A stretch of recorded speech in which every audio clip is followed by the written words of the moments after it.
You're listening to the Broadway Podcast Network. Imagine you've booked a dazzling vacation home perfect for your honeymoon.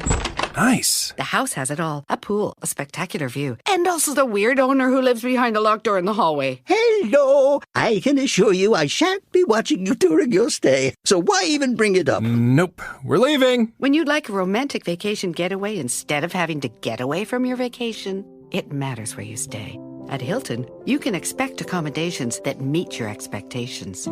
Hilton for the stay. You have to accept the fact that you're going to fail so much. You're going to fail a lot. You got to be comfortable with that. I think coming from an acting background, I was like, yeah, bring it on. I'm going to fail a lot. Because you go to, 100 auditions and you book one. I mean, those are just, that's it. That's how it goes. And it doesn't matter how talented you are. But what you think of as a failure, someone else would never notice.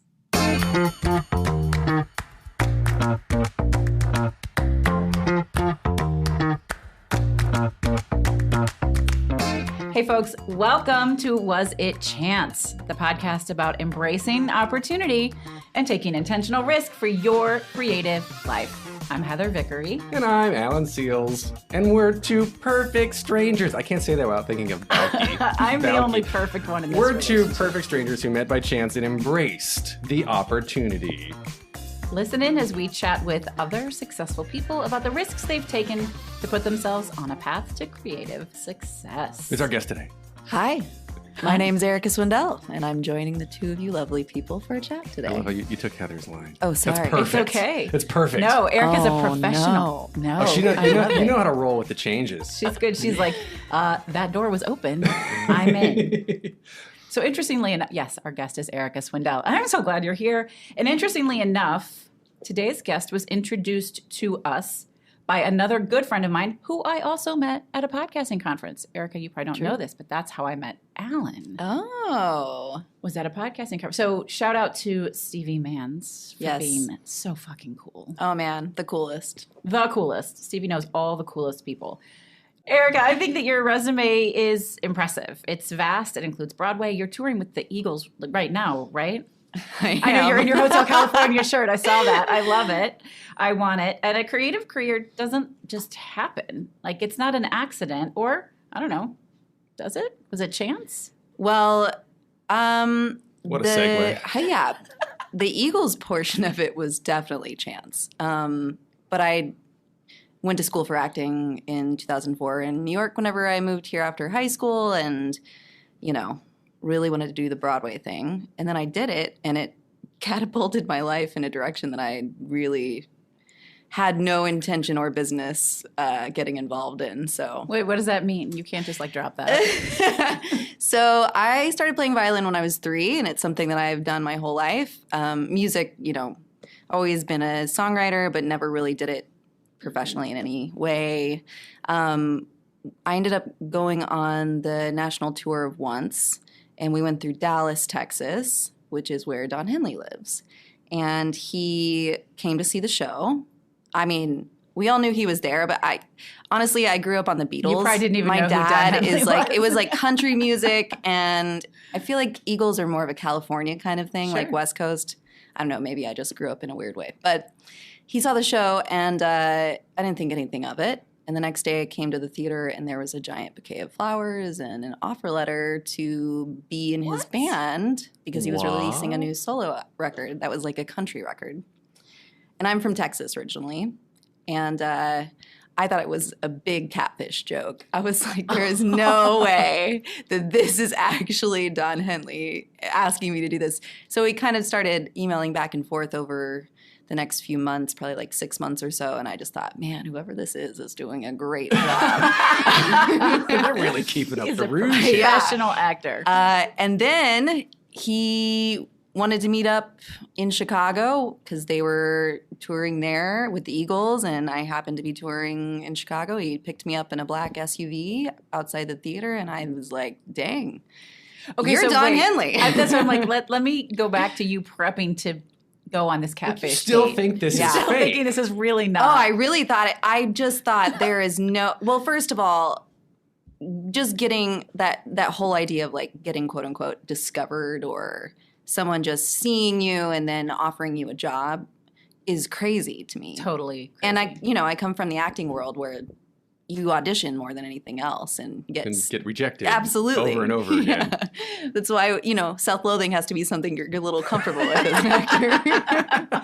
So I just thought it was crazy that, someone at that level would swoop in and just know for sure what he wanted without vetting. I don't know. That's pretty badass. I'm sure he looked me. I know that he looked me up. Okay, so for those who don't know, Once, it's one of the few shows where the cast is playing the instruments on stage live. So the cast is the band. So he can see that you're playing definitely during the show. And obviously the violin has a very featured part.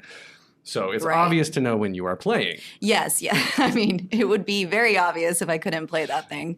And kind of sad since I started when I was 3. But so he picked me up from the theater. We had dinner. He handed me an unreleased copy of his record to listen to. And I was like, what is happening? And then I managed to somehow shout out to my past agent, Barry, who really just did a great job because he managed to get me out of a no-outs contract. Wow.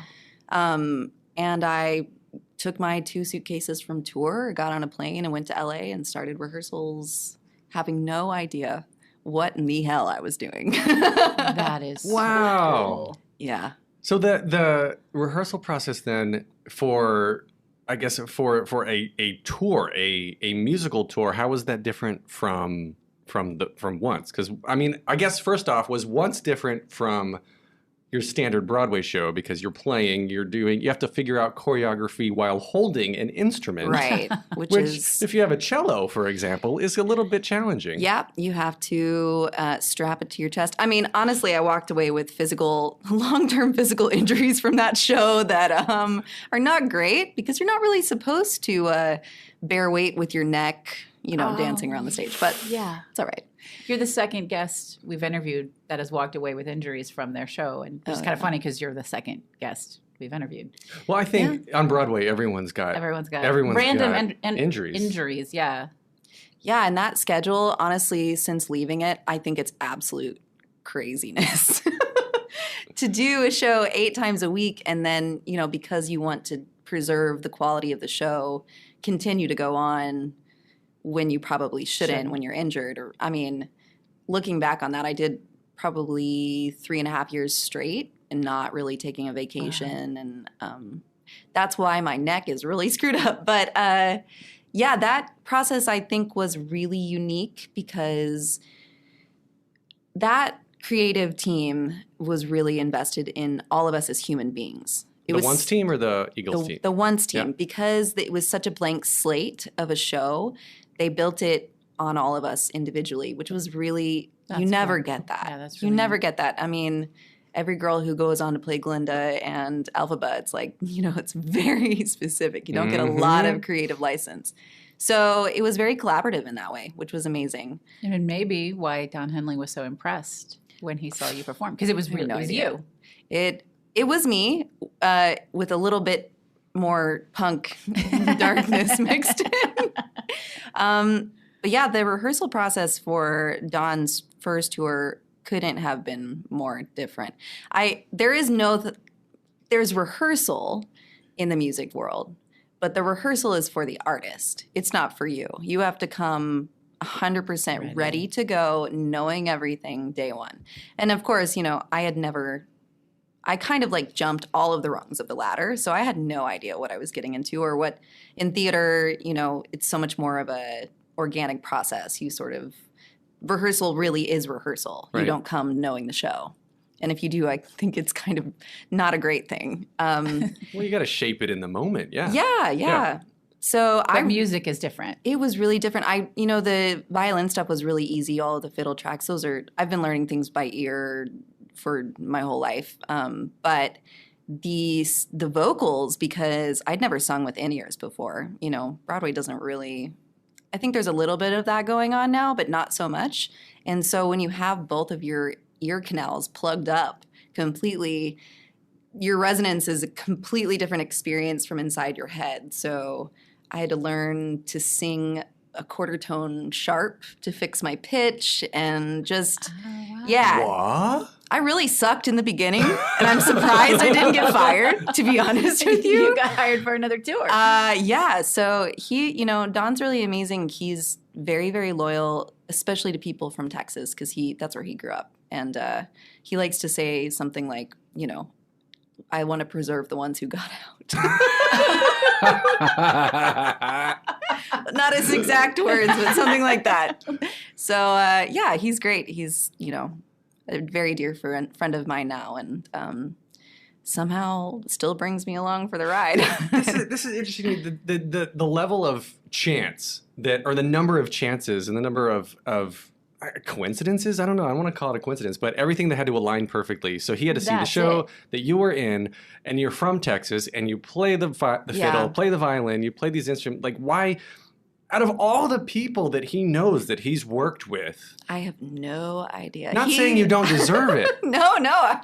Believe me, I question this every day when I wake up and look myself in the mirror. I think that he just, as an artist, he really knows what he wants and he makes decisions, and then that's it, And I really admire that because I, go over things and go over them and doubt them, and yeah. Have you ever asked? Because it's fascinating to me. I mean, I love that. I love knowing yourself well enough and being in a position in your career to go, I want that. That's what I want. And he pursued you.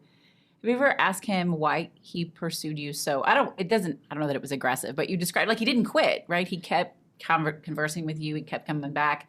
Let's go out to dinner in Chicago. Like all of these, he really wanted you.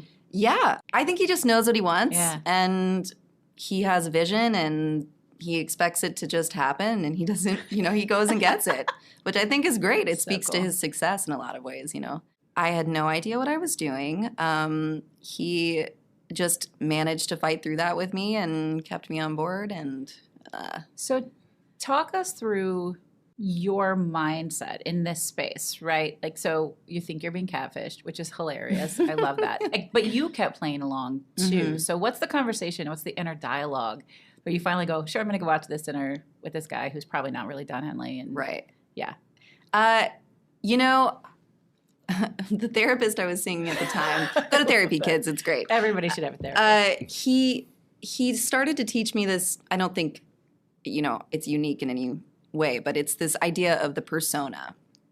So if you're trying to achieve something, or if you're walking into a situation where you don't feel like you're worthy of it, you just become the person who you think is worthy of it. And, he made me this recording that basically like talks you into character, because I was used to playing a character. I'm very comfortable in that space. Going out on stage, singing, saying dialogue as another human was a very comfortable space for me. So when it was just me, I suddenly realized that I had arms and legs and had no idea what to do with them. So I think I'm a very curious person. I think I love to experience things. So whenever that started happening and we were, dialoguing over email, I was in it. I was like, you know what? Even if this happens to be a catfish, what an amazing story at the end of the 6 months. And, we have a lot in common in terms of the poets that we like and books we're reading. It was a lot more sort of like a friendship conversation in a lot of ways. So I was like, well, if anything, I'll get a new friend out of it. If it's Don or not, who knows? So that's very cool. Yeah. Was there any fear, I guess, of or a retroactive fear, I want to say, because you said you skipped the line. You didn't realize how many levels you skipped to just get where you are, right? And so all of a sudden, when you realize you're at the top, and then, it's like, don't look down, right, or you'll get scared. So at the top, were you looking down, you're all of a sudden like, holy shit, where am I right now? And like the pressure, was there any anxiety that got added? Did you have one of those sort of, I guess it's an epiphany sort of moment? But like, you know what I'm talking about. Oh, yeah. Yeah. It happened to me standing center stage at the Forum in front of thousands of people about to sing Dolly Parton's duet from his album. You were singing. Yeah. And I was just like, who do you think you are? But I mean, that's whenever I really believe in that idea of the persona, because no one can possibly, every artist you see is a bigger version of themselves. They're not who they are at home. And so, I kind of had to just step into that and go back to what I know best, which is storytelling and playing a character, even if it's just an elevated version of myself, you know. But yeah, I've never been more nervous than I was for those shows. I mean, and his band too, who's been with him for 20 years, you know, it had been a long time since they'd been out on tour again as his personal band. A lot of those guys play with the Eagles as well, but everybody, that was a lot of pressure because it was the new album, you know, it was like I felt all of that, you know, kind of just coming into it. I did also have a lot of guilt, weirdly. I wondered about that. Because, you know, I had a lot of friends who were in the music industry and just like really scraping to even just get one foot in a door. And I didn't even want this, and it happened. And I just felt, you know, why? Or this is, I don't know. You could ask yourself that a lot of times in your life. And I think you just have to go with what's happening because you can train for something, you can hope for your life to go one way, and it's probably never going to do that because you can't control the actions of other people, and we're constantly just sort of all manifesting together in one giant soup, and whatever comes out. Why did you take that chance then? If you didn't want it, you were training for Broadway, you've got this national tour, which is an amazing thing that most people still can't even get to that level. Why take this chance and do something that you didn't even think you wanted to do? I just thought I would have been an idiot not to do that. I mean, well, and also, you know, as an actor, it's a really hard thing to get a regular paycheck. Absolutely. Yes. I mean, it's insane how hard it is. And I thought, well, this is another year of work. I might as well just do this. And I knew that the Once tour was going to go non-union in a couple of months. And so, you know, that show had been the love of my life up until that point. And I thought, well, I don't want to go do another show right now. I should just do this thing because it's completely new and it's a whole different side of things. So, yeah. And you know what's fascinating to me as you start to connect the dots, you're talking about once you loved the show, it really caused you physical harm. Oh, yeah. And you start to think about what would have happened if you'd continued. Perhaps you would have gotten really hurt. Maybe you wouldn't have been able to stay in this line of work. Like, who knows, right? I mean, who knows? I also think that I've often revisited that question of, because a lot of my friends who came up with me in that world have gone on to do several Broadway shows. And, you know, I've thought about that a lot because that was going to be what I wanted to do with my life. And it's been a really long time now. I mean, I've been doing this since 2015. So I feel very out of the loop. And sometimes I'm sad about that, but at the same time, I've had experiences that won't happen again. And like, you can't audition for this job. It's something that you just can't, it just happens. They pick you or they don't. And you get one shot at that. And there's only one Eagles. There's a lot of shows I could do. Maybe whenever that's done. Whenever. Yeah. Yeah. That's amazing. So if we were going, when we first walked in, we're recording live. I don't know if you want to give a plug to where we are. I don't even know where we are. Open Jar Studios. Open Jar Studios. He said, "Oh, I really love this place. It doesn't smell like fear and rejection." Anybody who's ever been to one of the other studios that shall remain nameless, yeah, I don't miss that part of it. I still audition. I still have a manager, you know, but I think I've left that part in the past because unfortunately it's a big part of being an actor is just, you know, look at me, pick me. And I don't miss that. I love that in the music world, you get to a point and you just kind of get offers after that because people have seen your work or they trust the recommendation. And that pressure being on me all the time, I don't know that I want to go back to that. So if I even leave this Eagles job and go back to acting full time, I think I just will care less. I'll bet you book more gigs. Probably. Because there's something about that release and that surrender where we go, this is what you're getting. And you either love me or you don't love me, and I don't fucking care. I hear that much. story all the time. Yeah. Is people book their biggest breakthrough role when they went in thinking, like, this is it. It's this, and then I'm quitting. Oh, yeah. Like, this is my last audition. I've got several friends who are on Broadway. They're like, this was the last one I was going to do. And then they got their role, and then their career just went just. Maybe it's because the people behind the table are, whenever the power of pick me gets taken away from them, and you're saying pick me, whether or not you're going to pick them, right? Maybe they panic. Maybe. I mean, I always say that there's something to, we can't change anyone but ourselves, right? But when we change ourselves, the people around us change. Mm-hmm. And I tell this story. I speak a lot.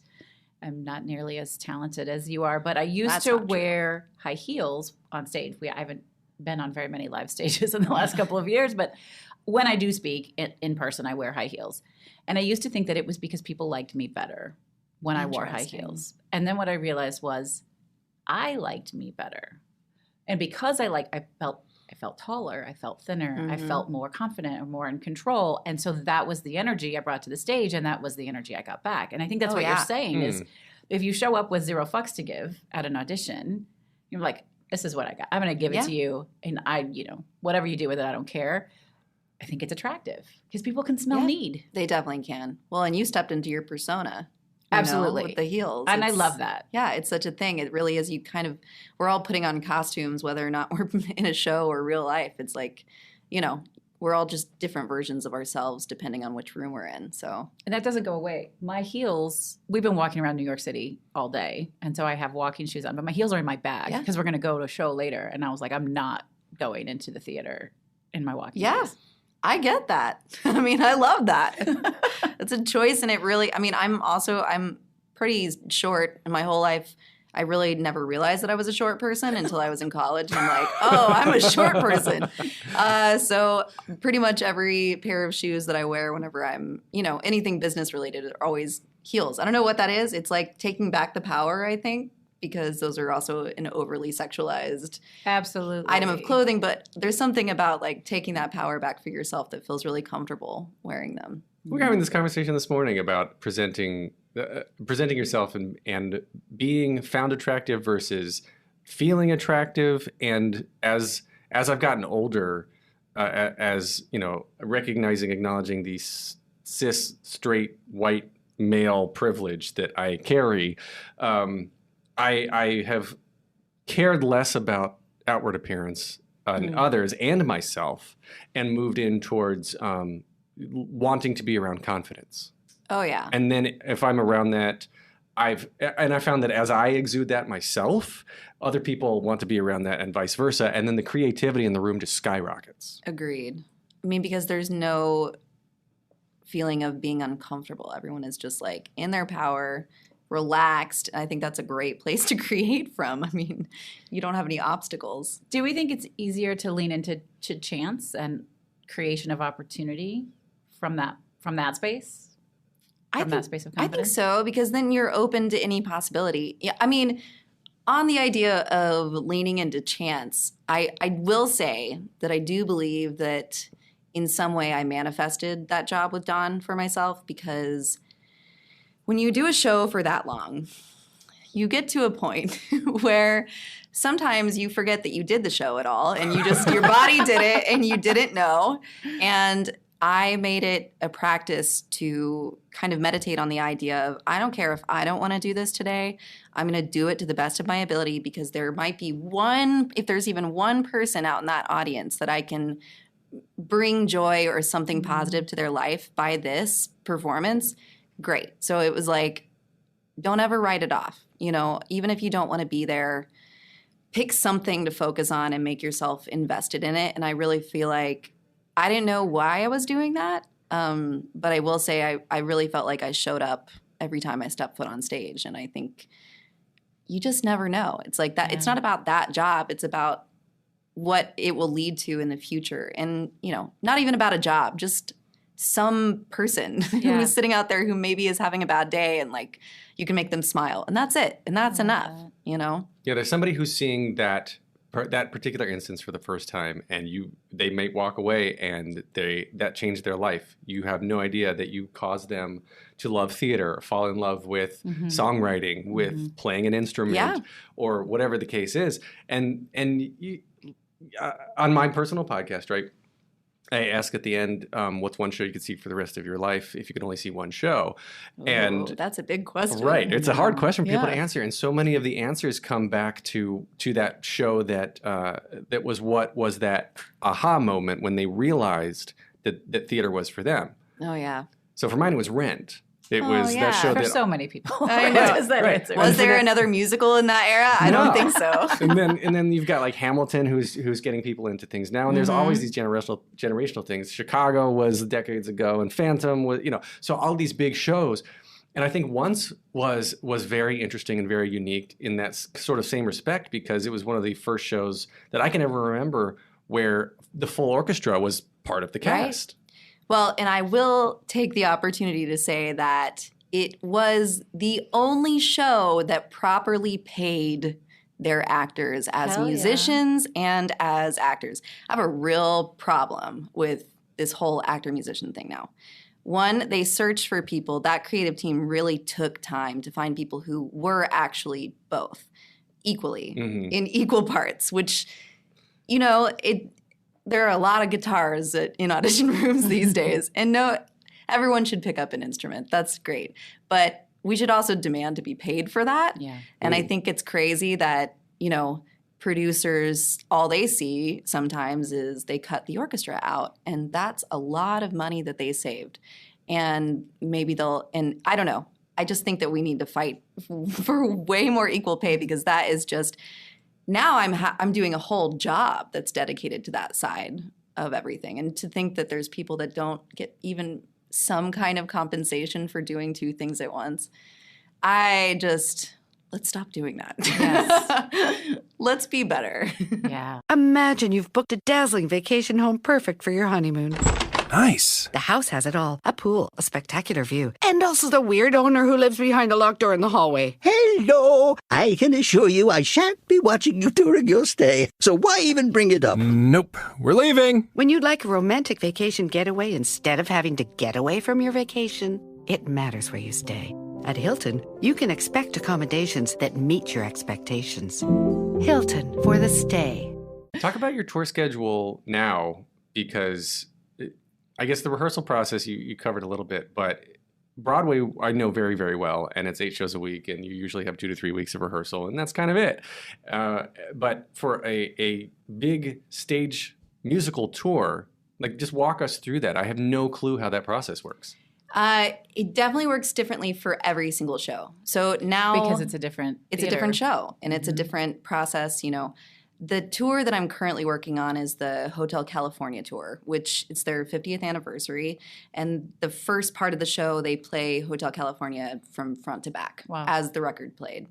And my job in that show is I'm the concertmaster of a 35-piece orchestra. Wow. That's local. So every time it's a new orchestra correct. Time. Wow. First of all, I love that. That sounds really hard for you, but I love that they are employing these local musicians. Oh, totally. That's and he even says it in the show. He's like, support your local symphony, which I think, I love working for them because they really are invested in giving back and sort of making music and including as many people as they can. But so in the time of we were in the middle of that tour when COVID hit.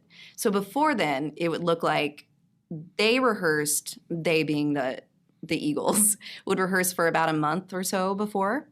And then they would build all of the lifts and all of that. And then I would come in with maybe 2 days to rehearse with the first orchestra, put them in, and then that's it. So 2 days or so before performance. Well, now in the time of COVID, I have no rehearsal.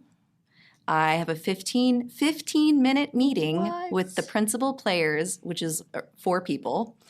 And all of those orchestra members don't get a chance to run it before they're sitting on stage with all of the people at a and stadium. the lights. Oh my gosh. Right.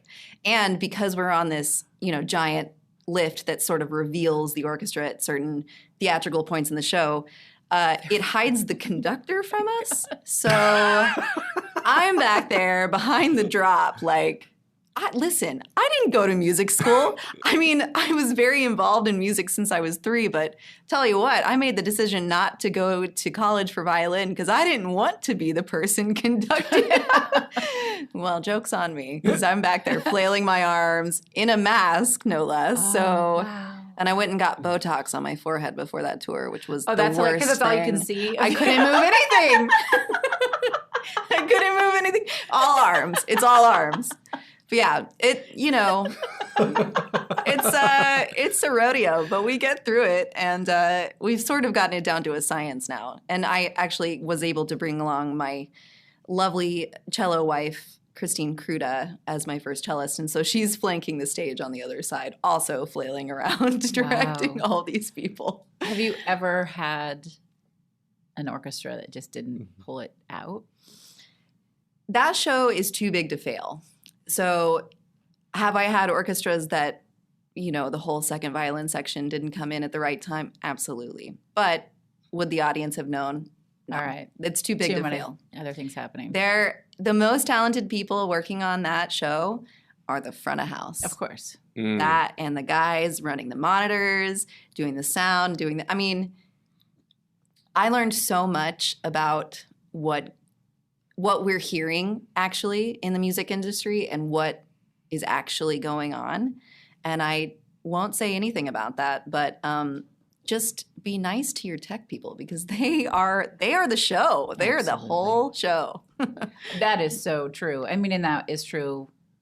It's true in any job. It's true in any industry. The people who are behind the scenes, like nothing fucking happens without those people. I can't remember who it was, but there's an artist who whenever, signing walls and whatnot at the Forum. And it's always, they were here before you and they're going to be here after. And always leaves that everywhere he goes. Can't remember who it is. But I just love that because it's so true.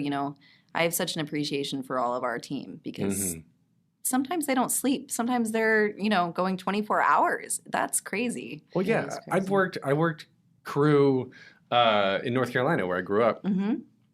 We had some very non-union tours come through in the Bible Belt where I grew up.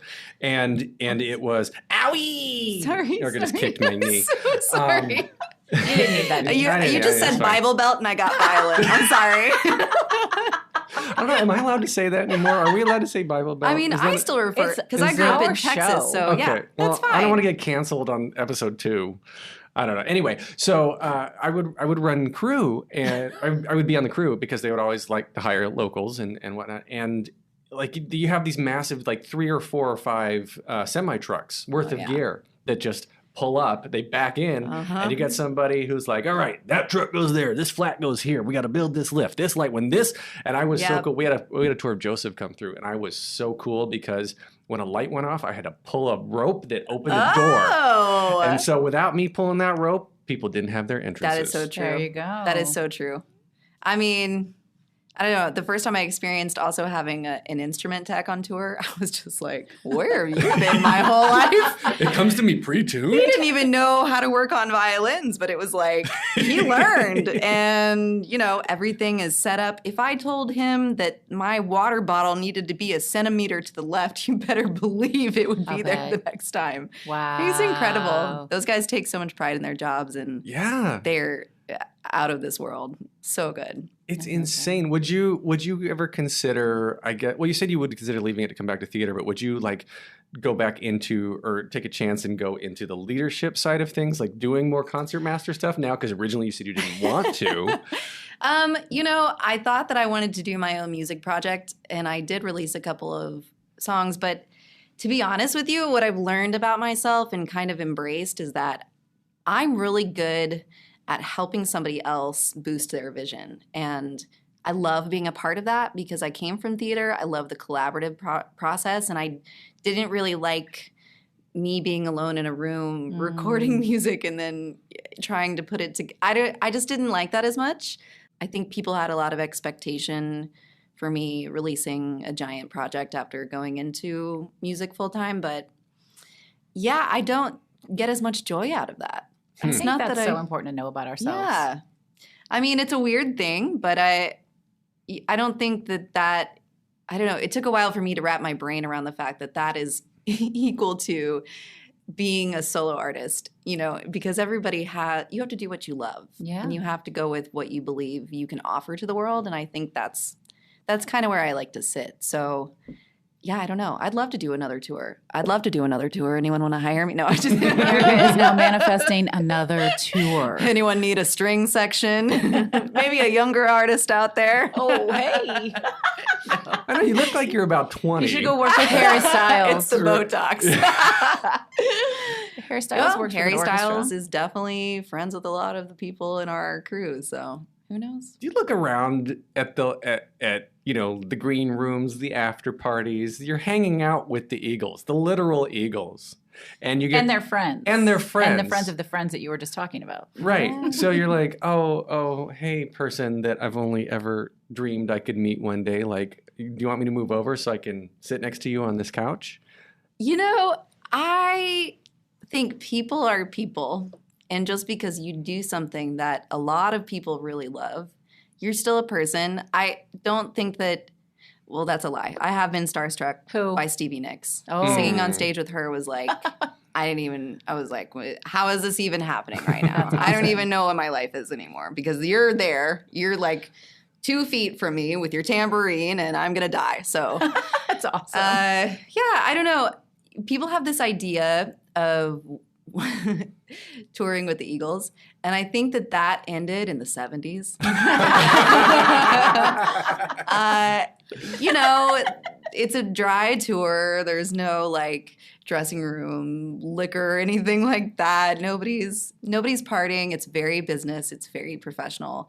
Especially this last tour with we had crazy COVID protocols. I mean, my heart goes out to anyone who's touring right now because it's really difficult to keep that. We probably travel with around 80 people or so, and only 4 people contracted the variant. That's impressive. Wow.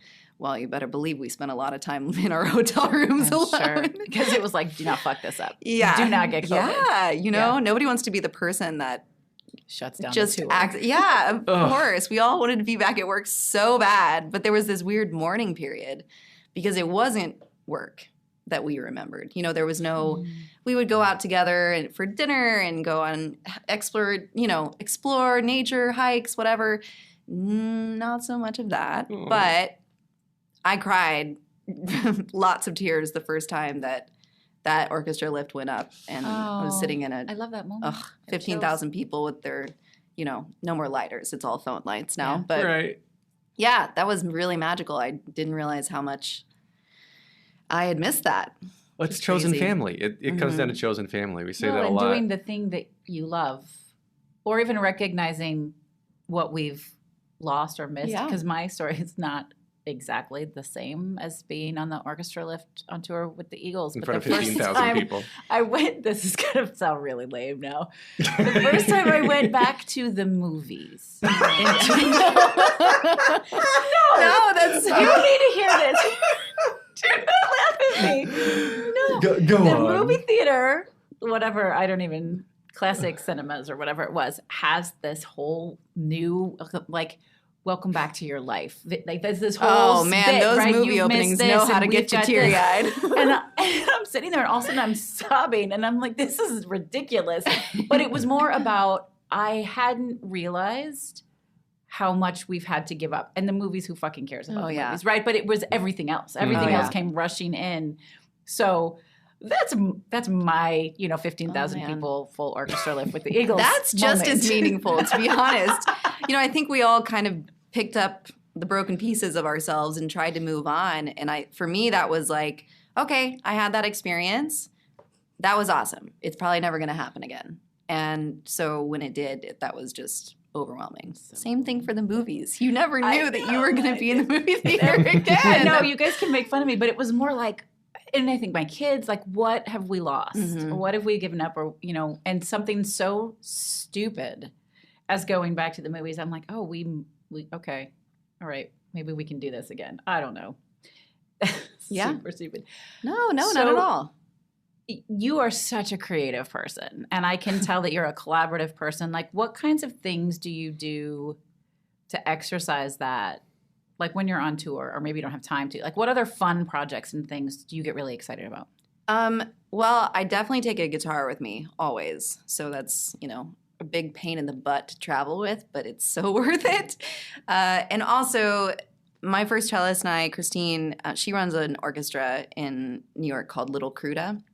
It's an all-female-based orchestra. We do a lot of, like, pop music, rock music, whatever. We'll, feature an artist every now and again. So she and I cook things up. We're doing a very country Christmas concert in December because both of us. Well, she's from the South as well, and I love some Christmas tunes on Christmas. Just things like that. Kind of planning what we're gonna do when we get back because these tours are not like a Broadway tour. You're gone and you're gone. Mm-hmm. These are probably 3 to 4 months at a time at the most, and 2.5 week to 3 week chunks, and then I'll come home for 4 days or something. So we try to fill all of those times with as much work as we can. But yeah, it's been an adjustment. I can't say that music was this much a part of my creative process before, but it's my form of income now. So I'm kind of like, well, guess it's working. Should maybe keep investing in it, So you mentioned manifesting this job, which I love, and we talk a lot about that. Like, manifestation isn't just a thing you think into being and then it exists. It's a thing you declare and then you change your behavior and your action for something to show up.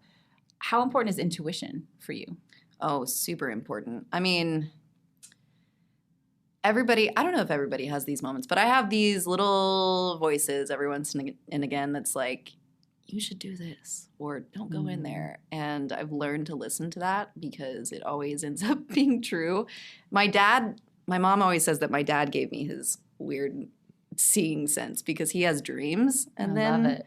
I believe in all of this. I know too. people No. listening We're will super probably witchy. be like, no, yeah, I'm a witch. Me too. Yeah, me too. I just think it's true. I think you can really prayer, whatever you want to call it, prayer, meditation, Intention. Yes, absolutely.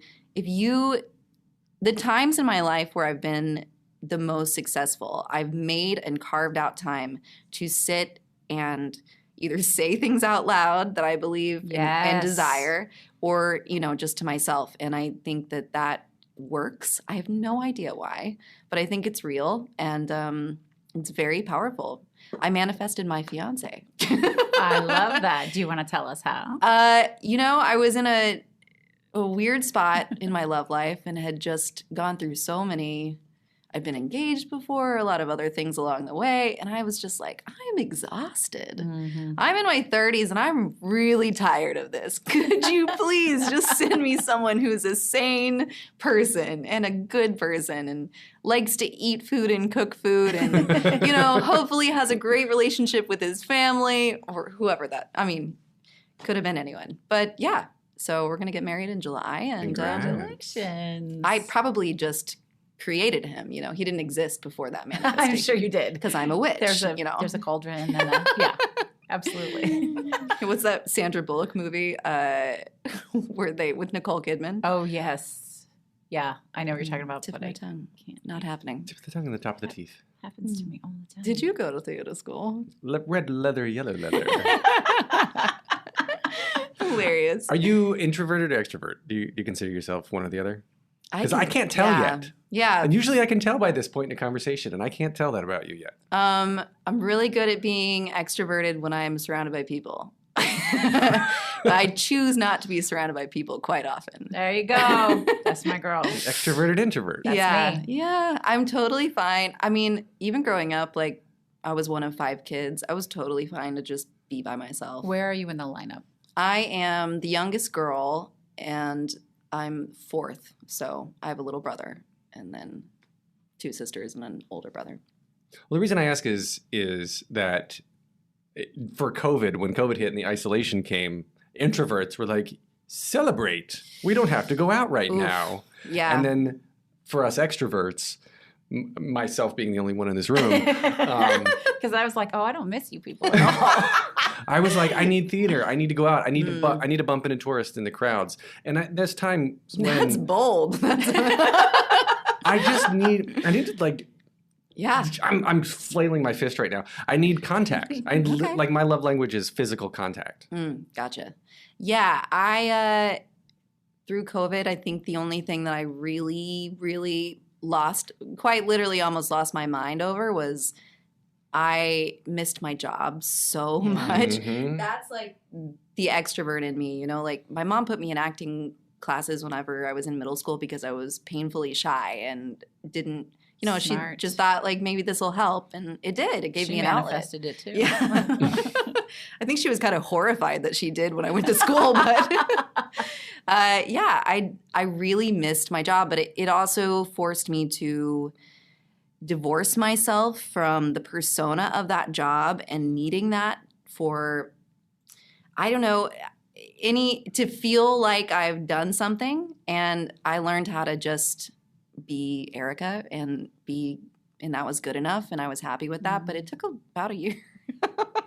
I did miss my friends a lot, but you know, I was with my partner the whole time, so I feel like it was either really great he or needs to leave. Yeah, we spent a lot of time in separate rooms. I mean, you're not supposed to be around someone that much. No, you're not. No one had alone moments, and you really need those, even from the person that you love the most. It's Yes, you do. Yeah. So I think my connection was my job, and I missed that connection a lot. Were you working or doing anything creative during lockdown? I felt completely gutted. Yeah. I really don't think that I did one live stream concert, and that was it, because it made me so sad. It made me even more sad because you don't get, I don't know. You need the audience. Yeah, if I you've feel ever that. done one of those, it is just like the most horrifying experience. I've never been more nervous for anything in my life. I believe that. I was sitting in my little home studio with like the camera and everything. You know, you finish a song and then you have to wait for the delay of like people typing, and you're like, oh, yeah, okay, I guess you liked it. It's just terrible. Yeah. So I kind of went into, I definitely went into a deep depression and sort of like a mental just downswing, and I definitely did not create over that time. But I also feel like that is totally okay. It is. And forced creation is never a good thing for me. Like a lot of people, you know, swear by setting a schedule, and even if you don't feel like it. I do believe in that, but I think that you have to come at it it would not have happened in that state of mind that I was in. I was just like, I'm too much of an empath. So I had to just shut out everything. I stopped watching the news because it was just like there was so much pain in the world that it just felt that clogged everything that I had for creating. Do you think being an empath helps you do your job? Definitely. I don't think I'm that good at my job. I just think I'm good at knowing what people need. I'm sure you are that good at your job, but I really think that's probably true. You feel the audience, you probably feel the orchestra, like what can I do to connect this for these people? That's really cool. Yeah, I think one of the only reasons why, you know, I still have this job is because you have to know which artist you're going to work with that day. They all live in the same body, but there's many different versions. And you have to read the room, and, you know, it could be anything. I think a lot of bigger artists are like that. And they just have people that make them feel supported and comfortable. And if you're not good at reading the room, you're gone. And I think that's a big part of being in any collaborative process. I think, you know, it's not about this. It's about, I just pointed to myself. It's about like knowing what the other person needs, and then, you know, I don't know, providing that for them. Well, that's the I'm having a hard time formulating this, so I'm stuttering and stalling. A great band can pivot in within a measure, and everybody moves together in a different direction, because you just know that you're changing, that somebody, like, people have played together forever. And I think jazz is one of the best manifestations of this, is that when you're literally freestyling and you're making it up. I mean, I love the band Fish. just for this exact reason, is that you just go out there and you play, and it sounds like every single note is rehearsed, including, again, going back to the tech, the lights, the stage, the front of house, like all of this. It's all, not all of it, but the majority of it's all freestyle. Spur of the moment, yeah. And when you are connected, when you are vulnerable enough in your empathy and sending and receiving, that you become operating as a single entity. And music and art and instruments, it heals, it connects, it speaks on a level that we still, I don't think, understand. I don't think so either. There's something that happens. I call it the the dark space, or like the special place in your brain that you go to, because it's a different. I don't know. I'm a person who I see letters and colors and all, like synesthesia. I think that's I think it's some form of that. But so when I play music, or even on stage and in a musical, I go to this place that's not. I can't access that without music. I started teaching over the pandemic, and this little 6-year-old girl that I was teaching, who has the most natural talent I've ever seen in a kid, and she would describe it as the black starry place. Wow. I was like, whoa. So clear, though, that she could, like, name that. Yeah. And it's amazing that she was already tapping into that, which is, that's so cool. But yeah, I think that it's spiritual. I'm not a religious person, but I feel like my spirit journey is mostly in the form of that connection, whatever that place is, Well, if you're connecting if multiple people are connecting on that level, and then you're speaking a language, you're communicating non-verbally in a way that you may not perceive consciously, right? And I'm going to that scene in Soul. Have both of you seen Soul, right? I wept like a baby right? in that whole movie. Right, where when you're in the zone, you go to this place and you don't realize where you are. You're creating, and you're in this area that is beyond comprehension. And I think there's so much to being an empath, to being like when you walk into a room and you just click with somebody. That's whether it's pheromones. There's science behind all of it, sure, but I think we don't understand it yet. We definitely don't. I mean, that is like the best drug you've ever taken in your life, but it's just for free, right? No side effects. But I love this idea of you visually seeing what you're creating. Do you always have it? And if you ever don't have it, can you tell the difference in the performance? Oh, big time. I think when I don't have it, I have stage fright instead, which nobody That makes wants. so much sense. What kind of relationship do you have with fear? When I started that job with Don, I really had stage fright badly, because it was the first time that I had stepped on stage without a character in front of that many people. And as an actor, I don't think that I really ever got stage fright. I would just, because you can funnel the energy through what you're doing, right? But I went through, up until probably 2 years ago, I had crippling stage fright that would make me, when you play violin, you can't do that because your hand seize up and then you stop being able to play. And I had some pretty big mess ups just because I couldn't control, it's fight or flight. It's just going off and you can't control it. But I thankfully got over that. I'm not really sure what that was. I think it was being forced into, being comfortable just as myself on stage, and also being comfortable myself on stage without the backing of a huge band or a huge act. And if I'm just playing as me or with, Christine or whatever, it terrified me. But I'm more comfortable with that now, thank God. Was there anything specific you had to do to sort of manage that or to get back into that visual creative space? Did you create a persona? Antidepressants were great. Hello. Yes. Hello. I think just I had to relearn how to funnel it as myself, which was weird. I had to do a lot of like weird acting warm-up things that I used to do for a show, and all of a sudden, just as myself, I thought, well, that's stupid. I'm not going to do that before this show.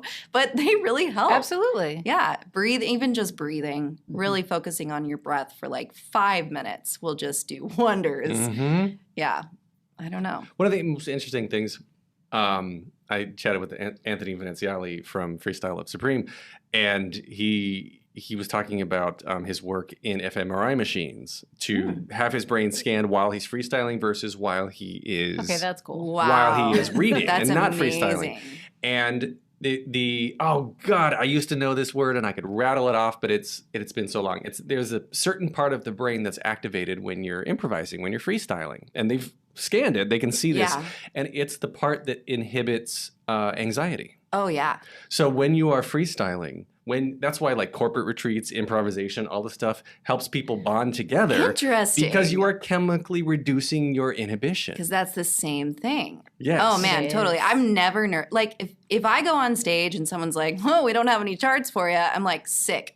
I am so ready for this. Yeah, it's almost better. Oh man, I will improv a show for the rest of my life and be a happy person. It's when you put charts in front of me that I'm like, oh no. Because then there are things to get wrong. Oh yeah. Yeah. And in improv, I mean, you can make bold choices, but it's not technically wrong because you're just in the moment. And I never feel nervous doing that. But that also, I had to learn how to do that. Like, I grew up playing classical violin, and, you know, a lot of my classically trained friends do not improv. It's not because they don't have the ability to do it. It's because they can't bypass that space. It's been trained out of them. Mm-hmm. Mm-hmm. And, you know, I started learning, country solos whenever I was like 12 years old in my room, and just like picking them apart and then playing the music and kind of like just not caring if I messed it up and exploring that sort of space. Okay, so that's a really fascinating concept, and it's one that I've been leaning into, and as a coach that I help clients lean into is not caring, like just do the thing. Yeah. Stop worrying about whether or not it's perfect, and that's got to be hard to do in your industry, but you almost have to. Yeah, I mean, you have to accept the fact that you're going to fail so much. You're going to fail a lot.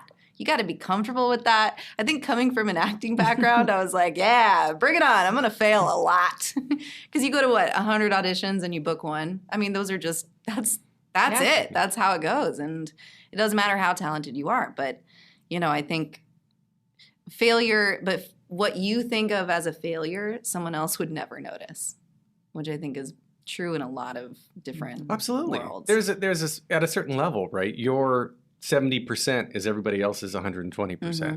Yeah. And I was raised Catholic, so I, was told that I was flawed from birth. Just to get good with it. Yeah, just like 20% self-hatred in there. So I think, no. Yeah, I think, being comfortable with just, I don't know what that is. You have to give yourself permission for it. It's weird, and it's just a decision. That's hard. It's still hard. Even when you're fully aware of it. Yeah. It's still hard. I just had a client last week.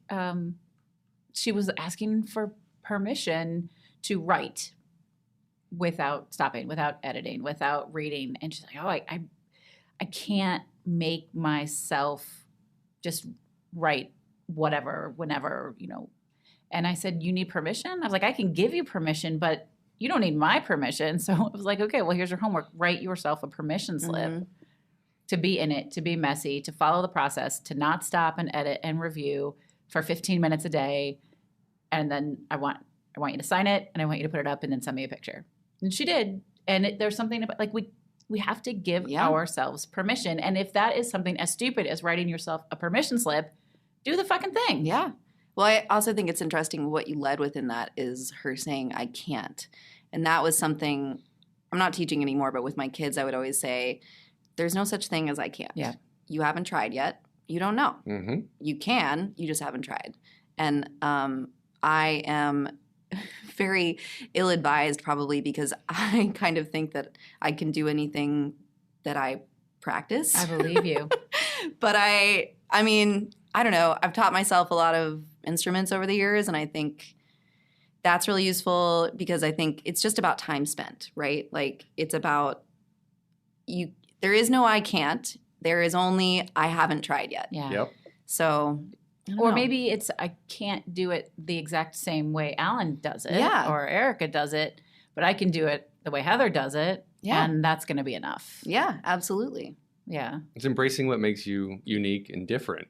And that's how you start booking jobs. When you go in with zero fucks, you make bold choices, embrace who you are as a unique individual, and then you start getting the work. Yeah. I mean, I am by no means ever the most talented person in the room. But what I do know about myself is I can make you think that I am. Hell yeah. That's really what matters. I mean, I do not have vocals that are worthy of singing Dolly Parton's duet with Don Henley, but guess what? I will fill those shoes and I will make you watch me and I will be captivating. Boots. You will fill those boots. Yeah. Because they were made for walking. That's not Dolly Parton. Wait, what? Yeah, that's Wait, it. no. That's actually like a 1960s pop artist, I think. Shut up. It's Sinatra's daughter. Yes. Nancy Yes, Sinatra Nancy did Sinatra, these that's boots right. are made for walking. Sorry, man. Did you really not know that, or No, are I you just did not fucking know with that. I us did right not know now? that. I only know from yeah. Well, I swear they that was Dolly Parton. kind of readopted it as a country tune. Right. No, that's not really. Well, not fuck really me. Learn something new every day. I was today years old when I learned Dolly Parton did not write that song. Oh my gosh. Wow. Yeah, I mean that's well, all there about. goes my pun. You know what? It was a good shot. Don't throw away Almost your there. shot. Almost Do there. not throw away your shot. Erica, what do you do to tap into your deepest creative self? Is there a thing you do? What is my deepest creative self? I don't think I've found that yet. I don't think that's I don't know.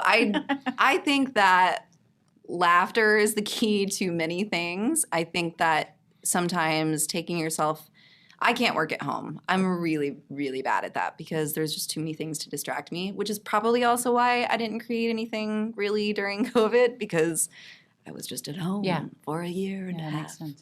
I like to be in nature. I think we are all tied to a leash that is our phone that is just horrible for our creative brains. I mean, I think about maybe having kids one day and how I'll deal with that because I see It'll myself be different than whatever you think. Oh yeah, I'm sure. And by that time, who knows? Maybe we'll just have it implanted in our brains and we'll never escape it. But I just think that, social media being a part of my daily life is not great for my creative nature because it makes you focus on comparing yourself. Yes.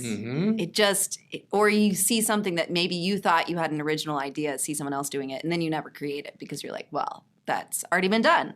So I think going out into nature and just leaving the dang phone on Do Not Disturb and just having a couple of days is always something that I come back from that feeling really rejuvenated. I love that. I love the idea of just get out of the norm, step away, no comparison. I also want to just say, unknowingly, you just gave me the best gift. Because one of the questions that I had to ask you was how important do you think laughter and joy are in the creative process? I think it's everything. I don't know. Fuck yeah. Some people think that makes you seem less professional. I remember my college acting professor, some people know who this is, sat me down and told me that he thinks it's going to be a detriment to my career because during the creative process, I joke around a lot. No way. I remember, and I sat there and I said to him, I totally disagree with you. I think that is exactly why I'm going to get hired. And I'll bet it is. It definitely is. I think, anyone can be on stage performing with anyone else. Even if you hate each other, you can still pull through. But having an open creative process, if you hate each other or if you're closed down or if everything's too serious, that's not going to happen. I don't care if you're doing a show that has the most depressing, serious nature. You have to. I just think laughter opens something up in people. It kind of puts down all of this. It takes down all of the barricades that we put up against ourselves, and it's. I just maybe it's because I laugh throughout my entire day, even when I'm weeping inside. It just makes the life living thing better. Yeah. The life living thing. The life living thing. This thing that we call life. But we have a choice. Yeah, absolutely. We have a choice if we want to live it and seek joy or not. Why wouldn't you want to seek joy? Sometimes people amaze me. Erica, thank you. Yes, thank of you course. So much It was for so this great. Chat. This Oh my has been so gosh. much fun. It has been so much fun. Yeah. And it's in person And so we get In to see person. each other, I know. and we get to. You even got me into a rehearsal audition studio for this. I tell you what. We get to take a real picture of the three of us and, Yes. and put it on the Wow. socials. Yes, put it on the socials. We gotta. Well, I'll do it in front of the mirror so we can see the front and the back of your shirt at the same time. I know. Oh my God. I want to see you on stage. Are you? Oh, yeah. How can we do that? Well, we're going back out in the spring. I think they just posted dates beginning the February 19th, I believe. Don't quote me on that. But go to the Eagles website and you We'll can put it in the see show me. notes. If you're coming to Chicago, I want to see We the show. are. We're coming to Chicago. This was amazing. I'm so glad. I'm so grateful to Stevie for introducing us. I Yes. feel like we're kindred spirits. So Yeah. I'm just going to go ahead and say that I want to be part of that friend group. Yeah. Well, we're witches together. We're witches so. together. Yeah. I'm going to invite myself in. I'm be a warlock. I love it. Just bring crystals. We'll let you in. Yeah. Goodness. I love it. How the fuck are we going to close this show? I don't know, but that was such a fun fucking conversation. It was so much fun. And I had no idea that she was also, a witch. And I really appreciate. She's looking at, she's like, I think I could be going overboard with the woo-woo. And I'm like, no. Keep going. I'm so into it. No, her whole career now is all because of chance, because of embracing chance, embracing opportunity, and literally just like she talked about her literal stage fright, overcoming fear to go on stage with the Eagles, with Don Henley in front of tens of thousands of people to do what she loves. I think my favorite, I loved the whole conversation. I think my favorite thing is the visual manifestation of her creation, like that she sees in letters and numbers and music notes. And I feel like it's a bit out of a movie, right? Where if somebody were filming this movie of Erica Swindell, you would see it on the screen, this image in her head. And I just love that image of creation.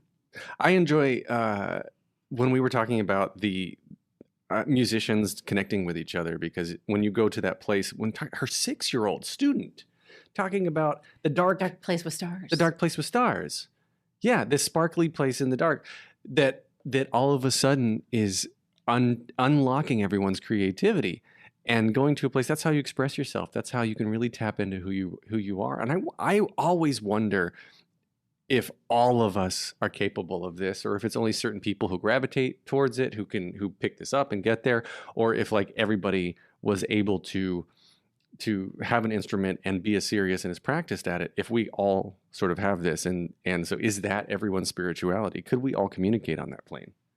Well, no, that's a question I cannot answer. But I do think there's something to this idea that there are other ways to communicate. Obviously we know that, right? There are people who are non-communicative who can communicate. They can't speak, they can't write, and they find ways to communicate. And this idea of seeking alternate ways. But they're finding ways to communicate with people who only can receive via the five senses already. But I'm talking about like twins.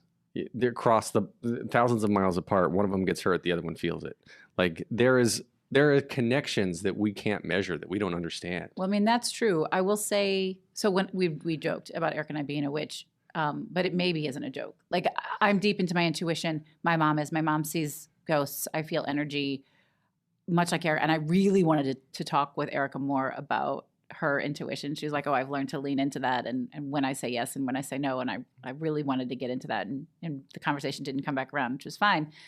But I feel my mom and my mom feels me. Like I know the other day, I'm in the middle of working and all of a sudden I just felt overwhelmingly sad and I laid my head down and I started to cry and my partner's like, wait, what's wrong? And I said, I don't know, but I feel terrible. And I found out the next day that right at that exact moment, my mom was being told that she has to put her dog down.